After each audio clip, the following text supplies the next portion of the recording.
Back to the Williams Show, powered by Roebuck.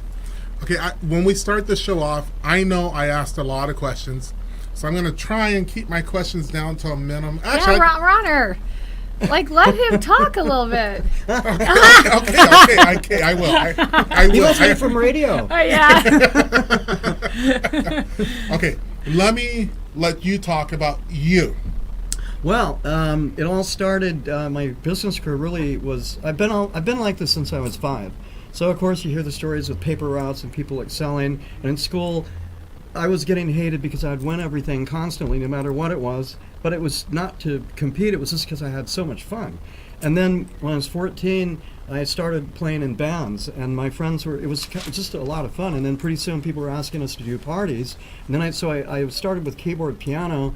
Since 5, and then I went to guitar, and then I went to bass, because bass you could play anywhere, you could be in any band, in demand, so that rhymed. But and then I had a lot of friends who excelled, and so I raced for a while. I did dirt bike, desert racing, motocross, everything you think of. How old were you when you made your first million? 25.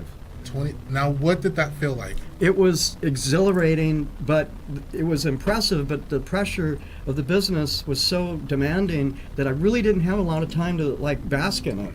Yeah. Because once you're in that fast lane, there's got people coming up on you, and then they're coming from all sides on you. So you got to focus on the target. And I suggest that anybody out there that's doing something, the green-eyed monster's coming after you. Your friends will probably start to hate you, but you're going to find the people of like-mindedness who are creative and good people, like Tiffany. Like today, when we were on the phone today, I said, "Did you look in the mirror today and say who's the fairest of them all?" Oh.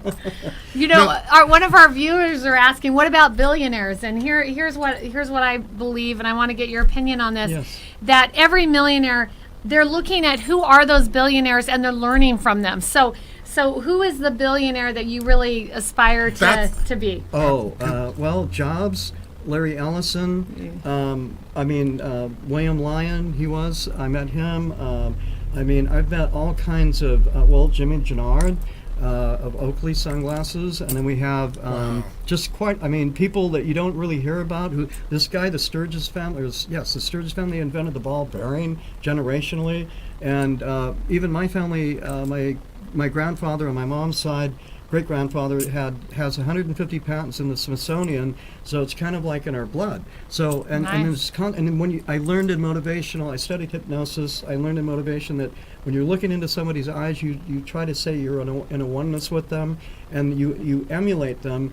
But you have to be creative yourself. You have to be authentic and original, I would say, is the key. Now, I want to stick on the billionaire question because I really like that, Ken. Yes. When are you going to make your first billion? This year or next year. So you mean like in this year, coming 30 days, you'll have your first billion, or 2016? I would say toward the end of 2016, if everything goes well, the way it's projected, because this is a culmination of 35 years. Yeah. I want to know. I want this. I want this magazine, and I want to do this on air. I want you to sign this, and I want you to sign for me. Oh, I would love to. What an honor. And because you're in the top 100 men of the year in Vegas. Thank you. Yes, it was quite an honor. honor. I want you to sign this for me. I will. I want it on air. Absolutely. I want people to know this is my magazine. And then I want you to get one for Kim too. Absolutely. I have more in the car. So what would you say, going towards that billion, you talked a little bit about focus. Is it just a laser focus? Is that what you feel the most important thing is? What is it that's getting you to that billion? It's preparedness meeting opportunities. So even if you're not on a set of a film now, or you're not launching a new company, you can't kick back. Life is not a dress rehearsal. It's live now. And you never know when that opportunity is going to pop up. So if you're cold and you're not ready, it just went by. And those kind of opportunities don't come every day. So I learned that the hard way myself a few times. But it does come back around, So I believe in the laws of attraction too. What you put out comes back. Mm-hmm. And always follow your heart and dream. Don't listen to anybody. Handlers, people who tell you you're doing this wrong, you're doing that wrong. What got me here and where I'm at is just being myself, and allowing myself to be myself, but allowing myself to love myself. Now, I have a question. Yeah. Everyone has a power of influence in their life at a younger age, middle age, my power of influence, obviously, my dad had a lot to do with it, and I had teachers that had a lot to do with my power influence. Nice. Who was your power of influence? Wow, my grandfather, he was an inventor also. He was the most amazing, educated man, never stopped learning, very humble, very modest, but incredibly brilliant, and a trendsetter. My stepfather was... What trend did your grandfather set for you? Well, he showed me that there was everything is possible. Now, is he the one that got you wearing cheetah? He is. How did you know? Well, my brother and I were like, he started dressing wild. I started dressing wild. I had hair down to here. I've done every rock star look you can think of, and so we would challenge each other. We even dressed up like Alice Cooper all the time. That's the other look you have is Alice Cooper. Don't tell me you bit that bird. I did. No, that's Ozzy. Okay, don't tell me you bit that bird. No, Ozzy went on a show, but I would never do that. No, You back know, to I love real animals. business. Back to real business. I want to keep Yes. it real here. Yes. Because our viewers want to know. They're asking questions. Question they ask that our viewer wants to know is, who and how can you help someone become a billionaire? Let's just go with how do you change your income from wanting to work from someone to being your own boss? Well, I learned early on that my family are all self-employed except for my stepfather, who was military.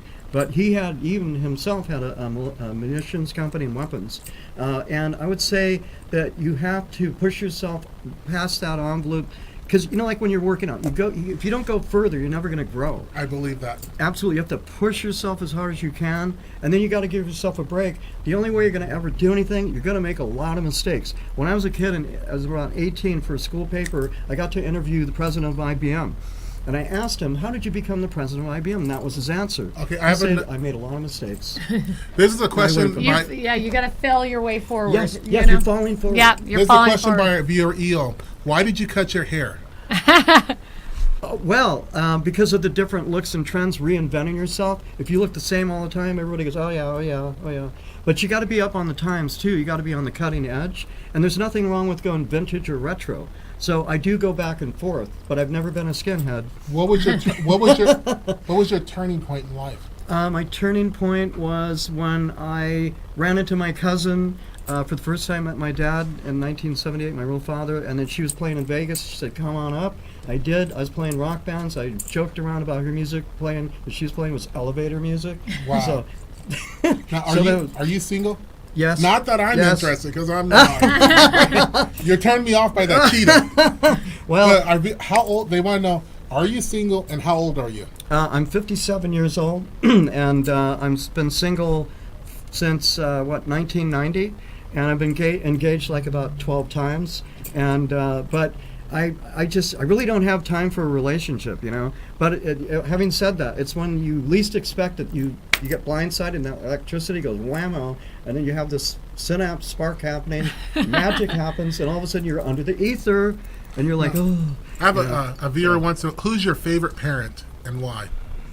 Oh, that's a tough. Angela Lansbury is one of them. No, between your mom and dad. Oh, let's see. Well, it has to be my mom. I had to guess. It's my mom. Sorry, Mom. I love you. I am forever indebted to you because you're the one that always believed in me and inspired me. You never said, you know, don't just follow your heart and your dream. Other people in my family, what do you think you're doing? You're crazy. You know, blah, blah, blah. You're too multifaceted. You're too fragmented. But that's what got me. I've been that way since I was 5. So you have to do what you are. But it's the unforeseen talents that you don't know that need to be discovered.